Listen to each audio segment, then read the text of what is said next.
വിശുദ്ധ ഖുർആന്റെ കൽപ്പന അനുസരിച്ച് എന്റെ കുഞ്ഞിന് ഞാൻ പൂർണ്ണമായ 2 വർഷം അല്ലെ, ഹൗലൈനി കാമിലൈൻ, പൂർണ്ണമായ 2 വർഷം, ആ 2 വർഷം അമ്മിഞ്ഞപ്പാൽ കൊടുക്കുമ്പോൾ ഒരിക്കൽ പോലും തുടക്കത്തിൽ ബിസ്മിയും ഒടുക്കത്തിൽ അൽഹംദുലില്ലയും മറന്നുകൊണ്ട് ഒരിക്കൽ പോലും ഞാൻ കുട്ടിക്ക് അമ്മിഞ്ഞപ്പാൽ കൊടുത്തിട്ടേ ഇല്ല.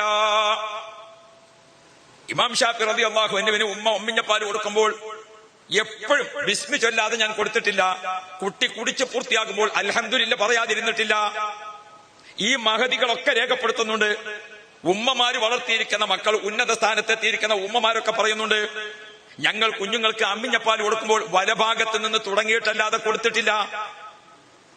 അമ്മിഞ്ഞപ്പാൽ കുട്ടികൾക്ക് കൊടുക്കുമ്പോൾ ആദ്യം വലത്തെ മുലയിലെ പാല് കൊടുത്തുകൊണ്ടേ നിങ്ങൾ തുടങ്ങാറുള്ളൂ, ബിസ്മി ചൊല്ലിക്കൊണ്ടേ തുടങ്ങാറുള്ളൂ, അൽഹംദുലില്ല പറഞ്ഞുകൊണ്ടേ അവസാനിക്കാറുള്ളൂ. ഇമാം ഷാഫി തങ്ങളെ ഉമ്മ ഒന്നുകൂടി പറഞ്ഞു, ഞാൻ എന്റെ മോനിക്ക് 2 വർഷം അമ്മിഞ്ഞപ്പാൽ കൊടുക്കുമ്പോൾ ഖിബിലക്ക് മുന്നിട്ട് ഇരുന്നിട്ടല്ലാതെ ഞാൻ കുട്ടിക്ക് മുല കൊടുക്കാറില്ല. മറ്റൊരു കാര്യവും കൂടി ആ ഉമ്മ രേഖപ്പെടുത്തിയിട്ടുണ്ട്, ഞാൻ എന്റെ കുട്ടിക്ക് മുല കൊടുക്കുമ്പോൾ ശുദ്ധിയുള്ള സ്ഥലത്ത് ഇരുന്നിട്ടല്ലാതെ അമ്മിഞ്ഞപ്പാൽ കൊടുക്കാറില്ല.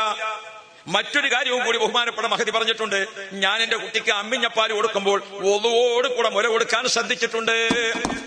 മക്കൾ നന്നാകുന്നതിൽ ഉമ്മമാരുടെ പങ്ക് എത്ര വലുതാണെന്നറിയോ?